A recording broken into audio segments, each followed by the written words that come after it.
بسم اللہ الرحمن الرحیم۔ وضو ہو یا نہ ہو، چلتے پھرتے بس یہ تسبیح پڑھ لو، جو پڑھے گا اپنے خاندان کا امیر ترین انسان بن جائے گا۔ اللہ امیر بنا دیتا ہے، صرف 3 دن پڑھ کر دیکھ لو۔ ناظرین، یہ تسبیح چلتے پھرتے جو بھی پڑھے گا انشاءاللہ تعالیٰ اپنے خاندان کا امیر ترین انسان بن جائے گا۔ اگر کسی کو یقین نہیں آتا تو صرف اور صرف 3 دن پڑھ کر دیکھ لیں۔ بھائیوں اور بہنوں، چلتے پھرتے اگر آپ اس تسبیح کو پڑھنے کا معمول بنا لیتے ہیں تو انشاءاللہ تعالیٰ کبھی آپ کے رزق میں تنگی نہیں آئے گی، اور اللہ پاک آپ کو اتنا رزق عطا فرمائے گا کہ آپ کی نسلیں بھی بیٹھ کر کھائیں گی، لیکن آپ کا رزق کبھی بھی ختم نہیں ہوگا، اور انشاءاللہ تعالیٰ آپ اپنی خاندان کے امیر ترین انسان بن جائیں گے۔ اگر کسی کو یقین نہیں ہے تو یہ تسبیح صرف اور صرف 3 دن پڑھ کر دیکھ لیں کہ وہ سچا عمل ہے کہ جو اس عمل کو کر لیتا ہے ساری زندگی دولت میں کھیلتا ہے۔ تو سارے دن میں کسی بھی وقت چلتے پھرتے یہ چھوٹا سا وظیفہ پڑھ لینا، اور دنیا جہان کی پریشانیاں، دنیا جہان کی حاجت مراد انشاءاللہ تعالیٰ پوری نہ ہو تو پھر مجھے کہنا۔ آج اپنے تمام دکھیاری بہن بھائیوں کو ایسا طاقتور وظیفہ بتا رہا ہوں کہ جسے پڑھتے ہی دنیا جہان کی دولت بھی رب کریم سے مانگ لو گے تو اللہ پاک آپ کی جھولی میں ڈال دے گا۔ آج تک جو نہ مل سکا وہ انشاءاللہ اللہ پاک ایک دن کے عمل سے مل جائے گا، اور وظیفہ پڑھتے ہی آج تک جو نہ مل سکا انشاءاللہ اس ایک دن کے عمل سے مل جائے گا۔ وظیفہ پڑھتے ہی اگر تمہاری خالی جھولیاں دولت سے بھر جائیں تو پھر مجھے کہنا، اور وظیفہ پڑھتے ہی اگر تم مالدار نہ ہو جاؤ تو پھر مجھے کہنا۔ حاجت ہر مراد انشاءاللہ منٹوں میں پوری ہو جائے گی۔ دنیا جان کی تکلیفیں، پریشانیاں اگر وظائف پڑھ کے میرے بھائیوں اور میری بہنوں تھک چکے ہو، اعمال کر کر کے تھک چکے ہو، اور اس عمل کو پڑھ لینا انشاءاللہ ساری پریشانیاں دور ہو جائیں گی، تنگ دستیاں دور ہو جائیں گی، اور جو کوئی ایسا شخص کہ جس پر لاکھوں کروڑوں قرضہ ہو اور وہ 20 سیکنڈ نکالے اور میرا بتایا ہوا یہ عمل کر لے، جس طریقے سے میں بتا رہا ہوں اسی طریقے سے پڑھنا ہے، یقین جانیے انشاءاللہ دولت رکھنے کی جگہ کم پڑ جائے گی، لیکن دولت آنا بند نہیں ہوگی۔ یہ وظیفہ منٹوں سیکنڈوں میں نہیں، انسان کے حالات کو بدل دیتا ہے، اور رزق کے دروازوں کو کھول کر پڑھنے والوں کے اوپر دولت کی ایسی بارش برساتا ہے کہ وہ خود حیران رہ جاتے ہیں کہ یہ وہ عمل سچا عمل ہے کہ آج تک جس نے بھی کیا اس کی زندگی بدل گئی۔ آج تک یہ وظیفہ جس نے بھی پڑھا اس نے کبھی یہ شکوہ نہیں کیا کہ جناب میری حاجتیں، میری حیاتیں اور میری مرادیں پوری نہ ہو سکی۔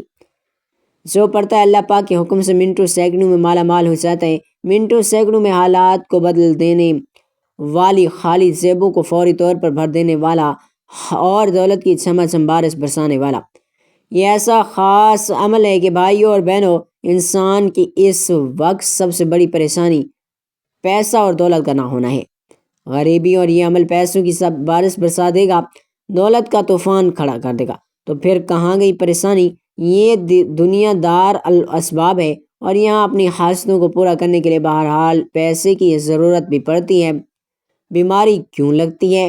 پیسہ نہ ہونے کی وجہ سے، پریشانی کی وجہ سے، تنگ دستی میں، مالی پریشانی میں انسان ذہنی مریض بھی بن جاتا ہے، لیکن اس وظیفے سے انشاءاللہ تعالیٰ آپ کی تمام پریشانیاں انشاءاللہ اللہ تعالیٰ کے حکم سے ختم ہو جائیں گی۔ یہ وہ عمل ہے کہ اس عمل کو پڑھنے کے بعد بندہ اگر جو بھی مانگ سکے یا مانگنا بھول بھی جائے تو بھی بن مانگے اللہ رب العزت اسے عطا فرماتا ہے۔ جو انسان کی جائز حاجتیں ہوں، ضرورتیں ہوں، اور وہ فوری طور پر اللہ رب العزت پوری کر دیتا ہے، اور ہر پریشانی کو ختم کر دیتا ہے، ہر بیماری کو یہ عمل ختم کر دیتا ہے، جس کے کونے کونے سے بیماریوں کو، بد نظری کو ان کا خاتمہ کر دیتا ہے۔ جو بندہ کوئی ایسا پریشانی میں مبتلا ہو، مثال کے طور پر کوئی گھروں میں جھگڑے ہوں، قرضوں میں ڈوبا ہوا ہو، یا کوئی ایسی بھی پریشانی ہو کہ جس کا حل ہی نہ نکلتا ہو، وہ پریشانی بھی یہ وظیفہ پڑھتے ہی انشاءاللہ تعالیٰ ختم ہو جائے گی۔ آج رب کریم کے حضور جھولی پھیلا لو، وظیفے کے بعد جو مانگنا ہو وہ مانگ کر دیکھ لینا، بڑی بات نہیں کرتا، انشاءاللہ آپ کو مایوسی نہیں ہوگی۔ اگر آپ کو اس عمل کو پڑھنے کے بعد فائدہ نہ ہو تو پھر آپ نے مجھ سے بتانا ہے کہ یہ عمل آپ کو دے رہا ہوں جو کہ میرا اپنا ذاتی آزمودہ ہے۔ جب سے مجھے اس عمل کے بارے میں بھائیوں اور بہنوں پتہ چلا ہے، اور میں نے جب سے اس عمل کا آغاز کیا ہے، اللہ رب العزت نے میری خالص جیب کو دولت سے بھر دیا۔ خالص جیب کو دولت سے بھر دینے والی دولت کی سم بارش کر دینے والا یہ سچا عمل ہے۔ جس نے بھی اپنی زندگی میں صرف ایک مرتبہ یہ عمل کر لیا، سمجھو وہ بندہ کروڑ پتی ہو گیا۔ اللہ پاک کی ذات پر بھروسہ کرتے ہوئے یہ عمل کر لیجیے۔ دلوں میں وسوسے ہوتے ہیں، پتہ نہیں یہ جو وظیفہ ہم پڑھ رہے ہیں یہ اثر کرے گا یا نہیں کرے گا، اور روپیہ پیسہ ملے گا یا نہیں ملے گا۔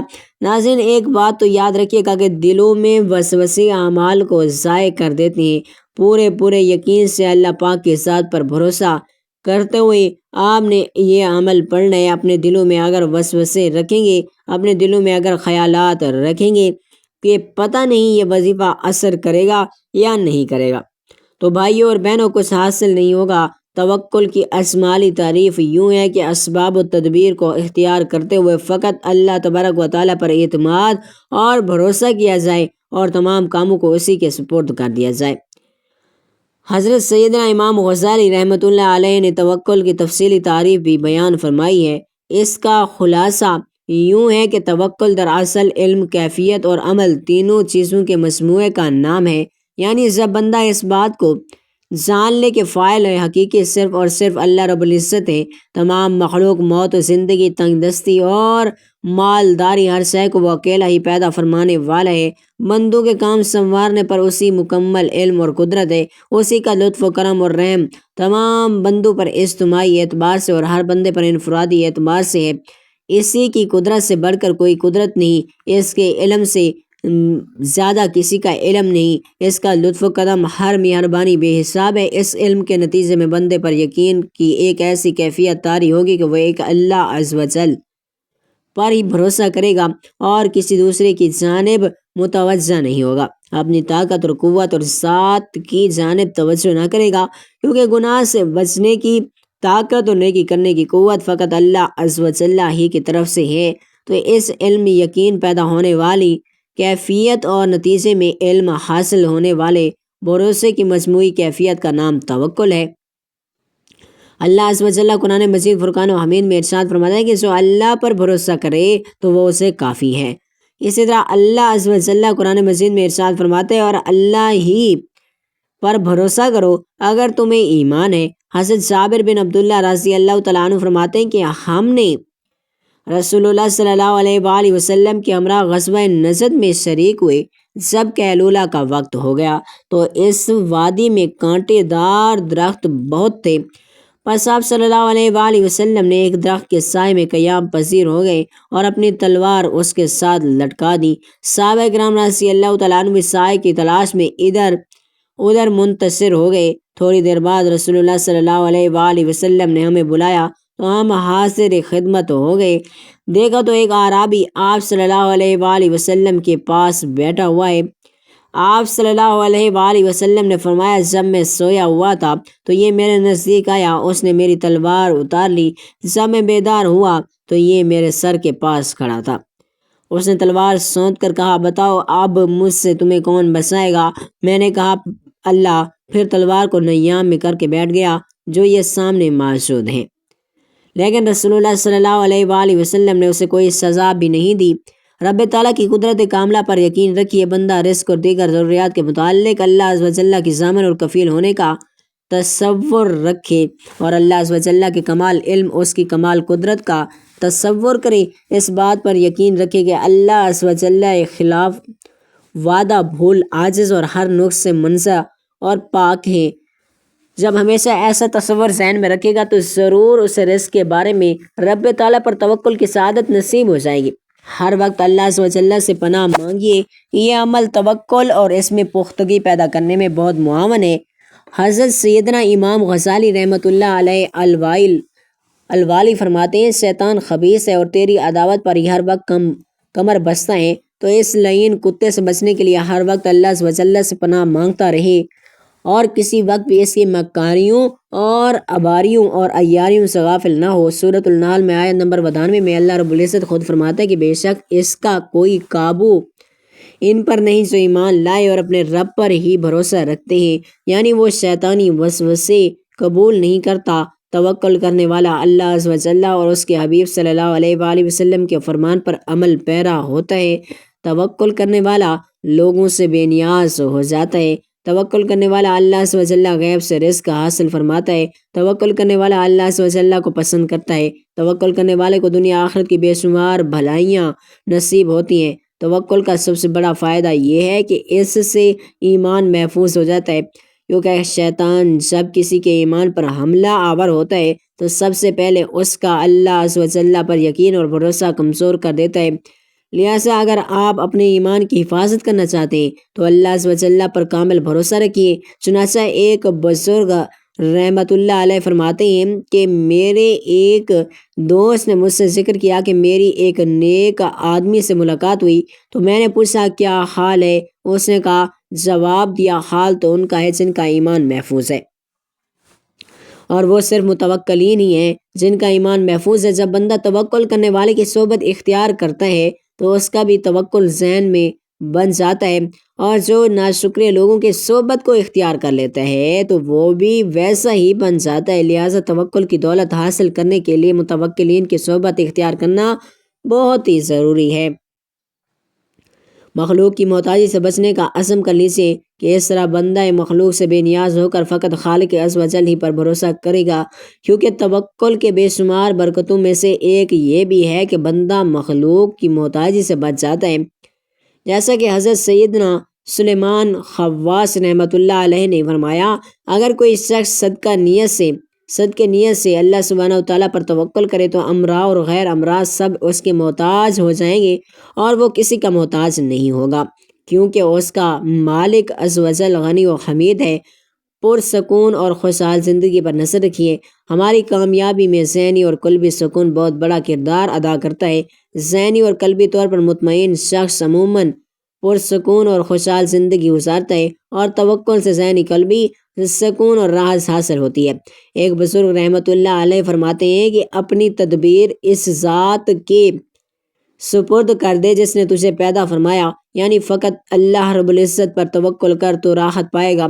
رب تعالیٰ کی بارگاہ میں توکل کی دعا کیجیے کہ اس کی رحمت بہت بڑی ہے، اس سے جو مانگو وہ اپنے فضل سے عطا فرماتا ہے، اور توکل کی یوں دعا مانگے، اے اللہ عز و جل مجھ سے اپنے حبیب ہم گنہگاروں کے طبیب صلی اللہ علیہ وآلہ وسلم کے وسیلے سے توکل کی دولت عطا فرما، مجھے اپنے سوا کسی کا محتاج نہ کر، مجھے ہر معاملے میں بس تیری ذات پر بھروسہ کرنے کی توفیق عطا فرما، آمین۔ ناظرین، اللہ رب العزت کی ذات پر بھروسہ کرتے ہوئے اس عمل کو آپ نے پڑھنا شروع کرنا ہے، اور سب سے پہلا کام کرنا ہے کہ ایک مرتبہ تعوذ تسمیہ سے شروع کریں گے، یعنی اعوذ باللہ من الشیطان الرجیم بسم اللہ الرحمن الرحیم۔ آپ نے سب سے پہلے پڑھ لینا ہے۔ ناظرین، مشکل سمجھ کے یہ عمل آپ نے نہیں چھوڑنا، کیونکہ یہ دنیا کا سب سے آسان ترین عمل ہے۔ تو سب سے پہلے آپ نے تعوذ تسمیہ پڑھنا ہے، اور اس کے بعد آپ نے درود پاک پڑھ لینا ہے۔ آئیں خیر و برکت اور ثواب کی نیت سے ایک بار میرے ساتھ بھی درود پاک پڑھ لیں۔ اللہم صلی علی محمد وعلی آل محمد کما صلیت علی ابراہیم وعلی آل ابراہیم انک حمید مجید۔ اللہم بارک علی محمد وعلی آل محمد کما بارکت علی ابراہیم وعلی آل ابراہیم انک حمید مجید۔ درود پاک پڑھنے کے بعد پہلا وظیفہ، جو کہ بڑا کمال کا وظیفہ، بڑا ہی مشرف وظیفہ، آپ نے سب سے پہلے نمبر پر یا ذوالجلال والاکرام کا وظیفہ کرنا ہے۔ ناظرین، یہ اللہ پاک کا انتہائی جلالی نام ہے، یا ذوالجلال والاکرام۔ جب بندہ اس نام سے رب کریم کا پکارتا ہے تو رب کی رحمت جوش میں آ جاتی ہے، اور وہ رب کریم فرشتوں سے فرماتا ہے کہ یہ کون ہے جو مجھے پکار رہا ہے، بندہ جو اتنے جلال سے مجھے پکار رہا ہے۔ رب کے فرشتے رب کے حضور آپ کا نام پیش کر دیتے ہیں، تو رب کی ذات کہتی ہے کہ اسے، اے فرشتوں، میں اس بندے سے راضی ہوں، اس کی جھولی میں دنیا کے خزانے ڈال دو، یہ جو مانگتا ہے اسے عطا کر دو۔ یہ جو وظیفہ آپ نے 21 مرتبہ پڑھنا ہے، اور 3 دن تک لگاتار پڑھنا ہے۔ 21 مرتبہ جب پہلا وظیفہ یا ذوالجلال والاکرام پڑھ لیں تو اسی وقت اس عمل کے اندر دوسرے نمبر پر جو طاقتور وظیفہ سورۃ الکوثر کا ہے، آپ نے شامل کر لینا ہے۔ تیسرے نمبر پر آپ نے 41 دفعہ سورۃ الکوثر کی تلاوت کرنی ہے کثرت کے ساتھ، اور اس کے بعد ایک تسبیح سبحان اللہ و بحمدہ سبحان اللہ العظیم و بحمدہ استغفر اللہ کی پڑھ لینی ہے۔ ایک ہی وقت میں ایک ہی ساتھ پورا عمل کرتے ہوئے آنا ہے اور آخر میں دعا بھی مانگنی ہے۔ اس طریقے سے آپ کا یہ عمل بھی ہو جائے گا۔ اور ناظرین، وظیفہ کرنے کے بعد، اذکار کرنے کے بعد دعا ضرور مانگا کریں۔ دعا نہ مانگی تو وہی بات ہوگی کہ مزدوری کی محنت کی لیکن دہاڑی نہ لی۔ حضرت ابو ہریرہ رضی اللہ تعالیٰ عنہ سے روایت ہے کہ رسول اللہ صلی اللہ علیہ وآلہ وسلم نے فرمایا، اللہ تعالیٰ کے نزدیک دعا سے بڑھ کر کوئی چیز قدر کی نہیں۔ حضرت ابن عمر رضی اللہ تعالیٰ عنہ سے روایت ہے کہ رسول اللہ صلی اللہ علیہ وآلہ وسلم نے فرمایا کہ دعا ہر چیز میں کام دیتی ہے، ایسی بلا سے بھی جو کہ نازل ہو چکی ہو اور ایسی بلا سے بھی جو کہ نازل ہونے والی ہو، سوائے بندہ دعا کو لازم پکڑو۔ حضرت ابو ہریرہ رضی اللہ تعالیٰ عنہ سے روایت ہے کہ رسول اللہ صلی اللہ علیہ وآلہ وسلم نے فرمایا، جو شخص اللہ تعالیٰ سے دعا نہیں کرتا تو اللہ تعالیٰ اس پر ناراض ہوتا ہے۔ حضرت ابو ہریرہ رضی اللہ تعالیٰ عنہ سے روایت ہے کہ رسول اللہ صلی اللہ علیہ وآلہ وسلم نے فرمایا، تم اللہ تعالیٰ سے ایسی حالت میں دعا کیا کرو کہ تم قبولیت کا یقین رکھا کرو اور یہ جان رکھو کہ اللہ تعالیٰ غفلت سے بھرے دل سے دعا قبول نہیں کرتا۔ حضرت ابو سعید خدری رضی اللہ تعالیٰ عنہ سے روایت ہے کہ رسول اللہ صلی اللہ علیہ وآلہ وسلم نے فرمایا، کوئی ایسا مسلمان نہیں جو کوئی دعا کرے جس میں گناہ اور قطع رحمی نہ ہو، مگر اللہ تعالیٰ اس دعا کے سبب اس کو 3 چیزوں میں سے ایک ضرورت دیتا ہے، یا تو فی الحال وہی مانگی ہوئی چیز دے دیتا ہے، یا اس کو آخرت کے لیے ذخیرہ کر دیتا ہے، یا کوئی ایسی ہی برائی اس سے ہٹا دیتا ہے۔ صحابہ اکرام رضی اللہ تعالیٰ عنہ نے عرض کیا کہ اس حالت میں تو ہم خود خوب کثرت سے دعا کیا کریں گے۔ نبی کریم صلی اللہ علیہ وآلہ وسلم نے فرمایا، اللہ کے پاس اس سے بھی زیادہ عطا کی کثرت ہے۔ حضرت انس رضی اللہ تعالیٰ عنہ سے روایت ہے کہ رسول اللہ صلی اللہ علیہ وآلہ وسلم نے فرمایا، تم میں سے ہر شخص کو اپنے رب سے سب حاجتیں مانگنی چاہیے، یہاں تک کہ اس سے نمک بھی مانگے اور جوتے کا تسمہ ٹوٹ جائے تو وہ بھی مانگ لے، وہ بھی اسی سے مانگے۔